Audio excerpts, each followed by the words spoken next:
Türk'ün möhrüdür bu qədim torpaq. Burada şahlanırsa üç renkli bayrak. Demək sarsılmazdır ulu yurdumuz.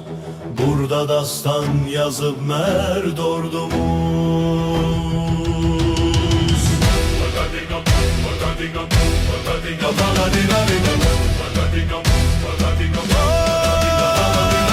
Bəlidağ köksünü sipər eylədi.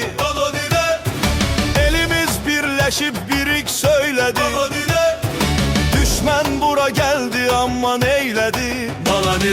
Qırdı qollarını polad iradə, tarixə sığmayan şans edər eydə.